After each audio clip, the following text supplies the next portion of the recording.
Olá, seja muito bem-vindo ao nosso canal Bíblia Talk. Que alegria poder estar aqui com você mais uma vez para juntos estudarmos mais sobre o livro de Daniel e de Ezequiel. O meu nome é Renato e hoje nós estamos na lição de número 6, que traz como título Daniel e a sua preocupação com Israel. Conforme nós já vimos nas lições anteriores, Daniel, mesmo estando numa posição de destaque lá na Babilônia, longe da sua terra natal, ele nunca deixou de se preocupar com Jerusalém. Ele nunca deixou de manter a sua vida espiritual com Deus. E o livro de Daniel é um testemunho muito poderoso da oração constante que ele tinha, do clamor e da agonia pela destruição do seu povo. Daniel, ele entendia que apesar daquela circunstância que ele estava vivendo, daquele patamar que ele tinha atingido, ele não poderia de maneira nenhuma ignorar a situação do seu povo. E a preocupação que Daniel sentia motivou ele a agir de uma forma. E qual foi essa forma que ele agiu? Ele começou a orar e jejuar em lágrimas, pedindo a Deus pela restauração do seu povo, pela restauração de Israel. Então, ao longo do livro de Daniel, nós vamos ver esse Daniel que, mesmo estando vivendo em um cativeiro, longe da sua terra natal, ele nunca perdeu a sua conexão com Deus. E mesmo estando nessa situação, ele acaba virando meio que um mediador. Ele ficava ali entre o povo dele, o povo de Israel, e o Criador. E ele constantemente apresentava as necessidades daquele povo, as ansiedades daquele povo, daquela nação, diante do trono de Deus. Então, Daniel, nesse ponto, ele acaba ensinando para mim e para você que a verdadeira liderança, ela vai muito, mas muito além de um mero título que você possa ter. Mas a liderança espiritual, ela envolve a oração, um coração compassivo daquelas pessoas e se colocar à disposição para interceder pelos outros, mesmo quando nós estamos a milhares de quilômetros de distância, fisicamente falando, de onde aquela pessoa está enfrentando o problema. Daniel, ele é um exemplo para todos nós porque ele vivia uma vida de oração. E ele vivia uma vida de completa dependência, de total dependência de Deus. Mesmo estando no exílio, mesmo estando longe da sua terra natal, ele mantinha uma disciplina espiritual na vida dele. A vida espiritual dele era caracterizada pela dedicação à oração. Ele era um homem de oração. E a minha oração é que Deus possa levantar homens e mulheres nessa geração onde nós estamos, para que esses homens e essas mulheres sejam homens e mulheres de oração também. Não apenas homens e mulheres que reclamam sobre todas as coisas, mas homens e mulheres que oram e intercedem a Deus por todas as coisas. E nós vemos aqui um outro aspecto muito marcante sobre a vida de Daniel, é que ele se preocupava com a história de Israel, não apenas com a história, mas também com o futuro daquele povo. Ele constantemente apresentava a nação de Israel diante de Deus e ele pedia por duas coisas. A intercessão de Daniel era pela redenção de Israel e pela restauração de Israel. E isso nos leva a mais um ponto interessante sobre a vida de Daniel e sobre a forma como ele orava, como ele se dirigia a Deus. Para fazer a oração que ele fazia, a intercessão que ele fazia, a Bíblia diz que ele se virava literalmente para a posição onde ficava Jerusalém e para lá ele direcionava a sua oração. E esse ato com certeza era um ato cheio de simbolismo e significado para Daniel.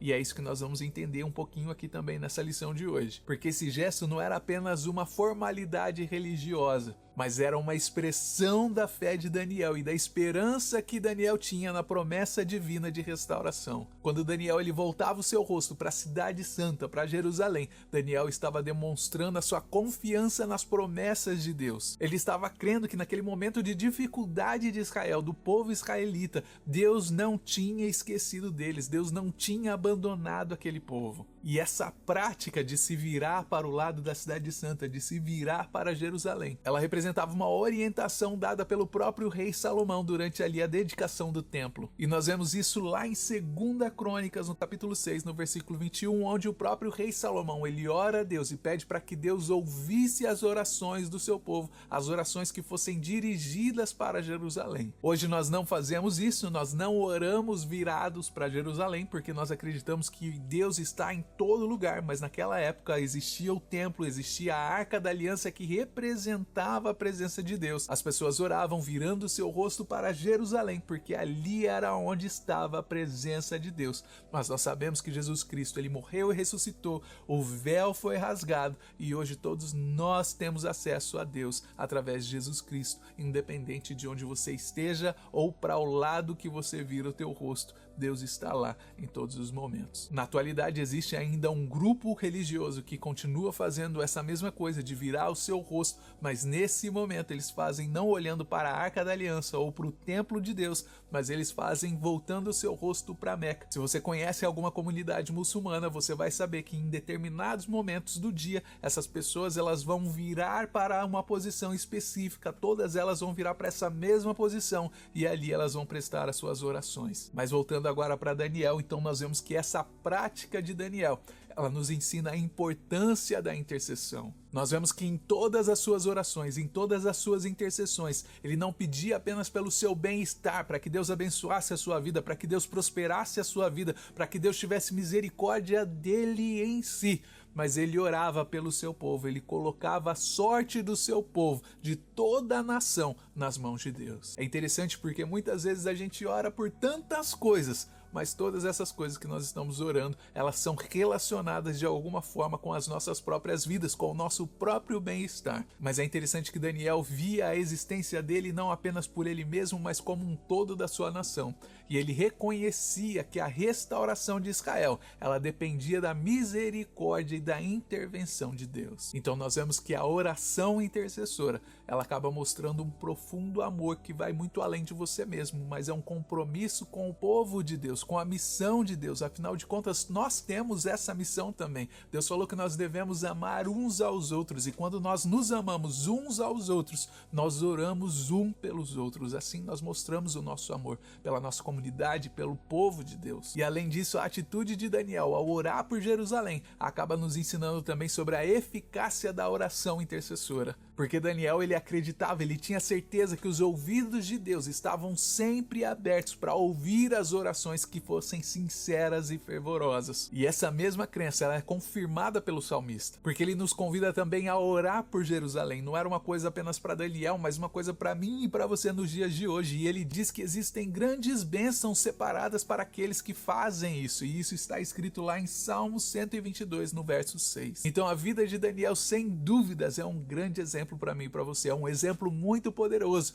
que nós devemos estar sempre intercedendo um pelos outros, que nós devemos estar sempre em oração, especialmente por Jerusalém e pelo povo de Deus, porque a dedicação de Daniel, mesmo ali vivendo em tempos difíceis, acaba desafiando a mim e a você a sermos persistentes, a sermos fervorosos na nossa própria prática de oração, sabendo, tendo a convicção que Deus, ele ouve, ele escuta e responde às nossas súplicas. E se você olhar para trás, se você olhar para a história de Israel, você vai ver que ela é um testemunho vivo da fidelidade de Deus. E é um exemplo da maneira justa que Deus lida com o pecado. Porque através de Israel nós vemos a capacidade de Deus de restauração daquela nação. Nós podemos olhar para a história e ver quantas coisas ruins aconteceram com o povo de Israel. Na história recente a gente vê várias coisas acontecendo também com Israel, mas nós vemos que Deus sempre guarda aquela nação. Deus tem um propósito com aquela nação. Existe um motivo para aquele lugar ser chamado de Terra Santa. Deus sempre disciplinou Israel quando foi necessário. Deus sempre trouxe juízo sobre Israel quando foi necessário. Mas tudo isso que Deus fez sempre foi com o propósito de correção, de alinhamento de propósito e restauração para aquele povo. Então nós vemos aqui uma dualidade de pensamento. Nós vemos aqui a justiça de Deus e a misericórdia de Deus caminhando de mãos juntas. Muitas vezes é difícil para a mente humana compreender,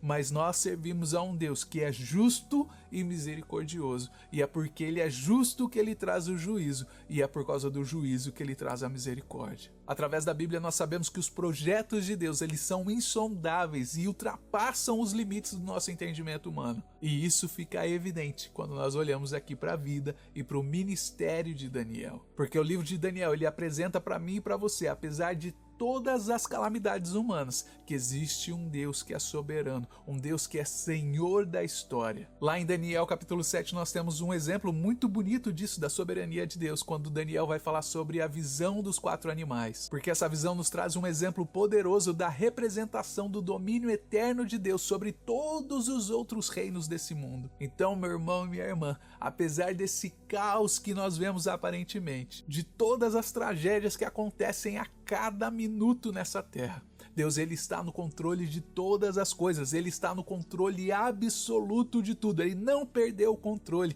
ele continua guiando a história conforme o seu plano, conforme o seu propósito soberano. A soberania de Deus, eu não sei se você percebeu isso, mas aqui no livro de Daniel, esse é o tema central desse livro. Em Daniel 7 ele vai dizer que o ancião de dias recebe a honra, recebe o poder, recebe o domínio eterno, simbolizando então o governo final de Cristo sobre todas as coisas. E ao ter essa visão, ao saber disso, do controle sobrenatural de Deus, soberano de Deus sobre todas as coisas, essa visão acabou consolando Daniel. Mas ela não consola apenas Daniel, ela serve como uma esperança duradoura para todo o povo de Israel, e não só para o povo de Israel, mas para todos os crentes, para todo o povo de Deus, porque ela nos lembra que apesar de toda a destruição, de toda a tribulação temporária que nós possamos passar nessa terra, o plano final de Deus vai culminar na vitória e no domínio de Cristo sobre todas as coisas. E esse domínio eterno de Cristo acaba demonstrando para mim e para você, deixando claro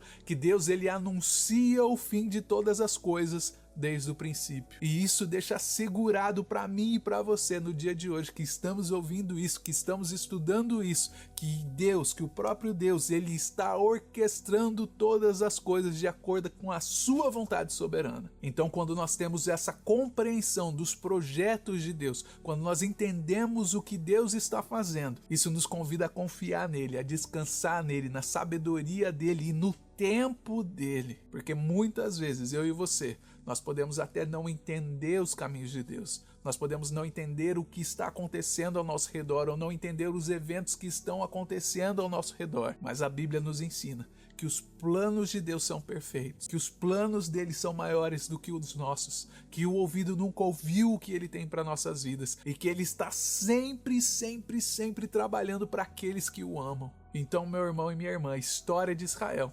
mesmo com seus altos e baixos, com seus juízos e restaurações, ela acaba servindo como um lembrete de Deus para mim e para você, que ele tem um plano redentor e que ele está realizando esse plano, mesmo quando nós não estamos vendo, mesmo quando nós não conseguimos ver o quadro completo. Eu e você, nós só conseguimos ver aqui o pedacinho da nossa vida onde nós estamos inseridos.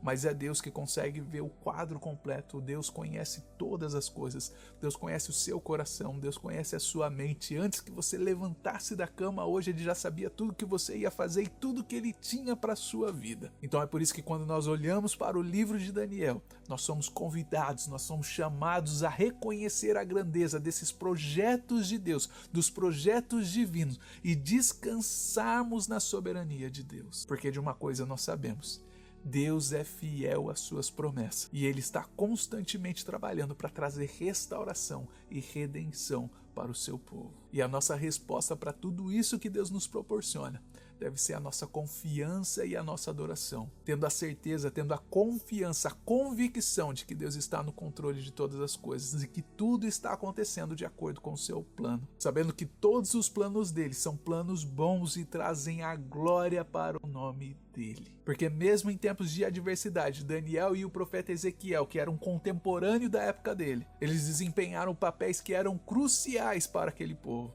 Eles consolaram o povo de Israel. Eles lembraram o povo de Israel sobre as promessas de visitação e de restauração divina. Em meio à destruição de Jerusalém, em meio ao cativeiro babilônico, e essa circunstância que era aparentemente para todas aquelas pessoas desesperadora, esses dois profetas de Deus, eles transmitiram a mensagem e mantiveram viva a esperança do povo, a esperança em Deus. E essa esperança que eles geraram naquele povo acabou trazendo a consciência para aquele povo de que Deus não havia abandonado eles de nenhuma maneira, que Deus estava sempre presente. E ali também no capítulo 7 de Daniel, nós temos a visão de Daniel sobre o Messias. Descrevendo essa visão, ele diz que o Filho do Homem, ele recebe o domínio, recebe a glória e um reino eterno. E essa visão, ela não aponta apenas para a vinda do Messias, mas ela também assegura para o povo de Israel que Deus sempre teve um plano, que Deus tinha um plano redentor em curso. E essa promessa de um governante que viria, um governante divino que traria justiça e paz,